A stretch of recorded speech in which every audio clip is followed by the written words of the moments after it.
Well, I always wanted to do a George Orwell-style story, because I had loved 1984 when I was young and I read it. Minority Report came along. We worked on the script for a long time, because it was also going to be a throwback to a film noir mystery detective story. You know how blind I am without love.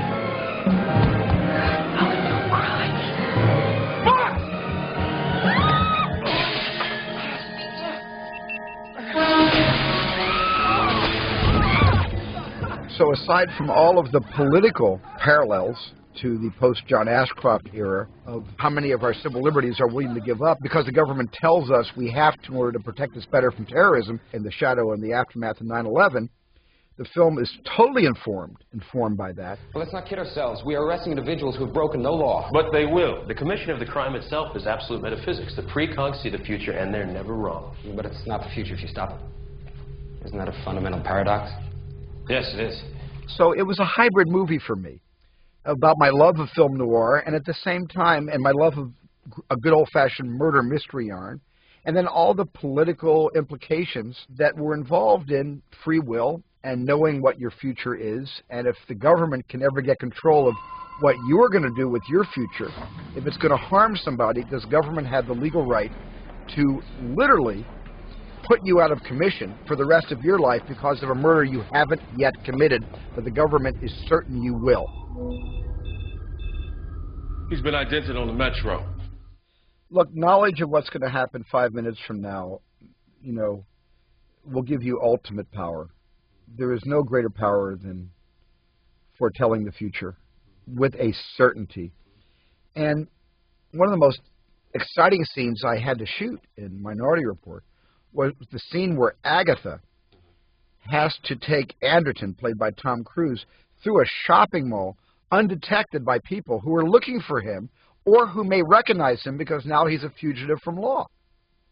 And she knows what's going to happen, so she knows who's going to recognize him from TV, who's going to drop the briefcase, where the pre-crime cops are, and how they have to wait for the balloon salesman, and how they have to wait for a convergence of a mom and a daughter wanting a balloon to happen right in front of them just as pre-crime is eyes on, and just because she can see 5 minutes ahead, misses spotting them, and they can get away. And that wonderful moment, which I kind of made up on the spot today, so I hate to pat myself on the back, but it was just a fun moment where Agatha grabs this Asian woman. He knows. Don't go home. Left to her own devices, Agatha, on her own as a precog, can rule the world. Well, that's what our government is doing. They're taking the power, they're harnessing the power of these three precogs to basically control all of our futures. And I thought, hey, isn't that a little bit similar to what really is happening today? Agatha, I'm not going to kill the man. I don't even know him. Today, murder. Tomorrow, petty theft. And the next day, someone who is about to make a political choice that goes against the majority.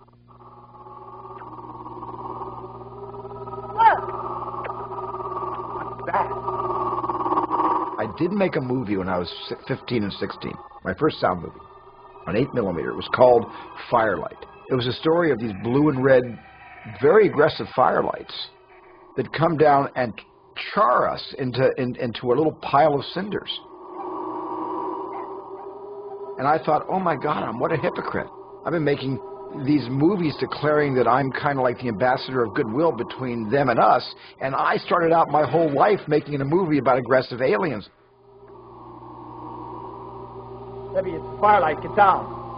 Tony, what's it going to do? Be quiet. Tony, take me home. Get it away. Debbie, it's attracted to noise. Be quiet. Tony, I'm scared.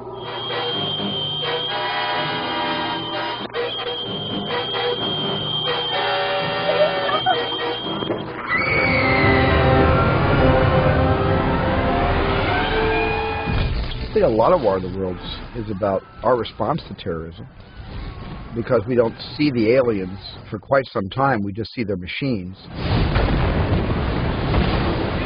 out! Get out! Get down! Is that the terrorist? Just get out! Get down! Get down! I kind of made that shut up. We're on the last day of shooting, and I kept looking at the bridge thinking, wouldn't it be really cool if the aliens took out the bridge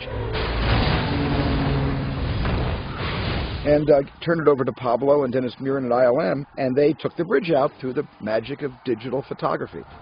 War of the Worlds preyed on our fears and vulnerabilities. The idea of terrorism, which is still pretty foreign and alien to the American psyche of feeling protected because of the Stars and Stripes and the fact that our country, before 9/11, was never directly and physically attacked. I just made the train up one day. I was pre-visiting the whole movie, and I thought, hey, what if they get to the ferry, and the gates come down, and the people kind of stop because the gate's coming down, and a train goes through, but it's a runaway train that's completely immolated.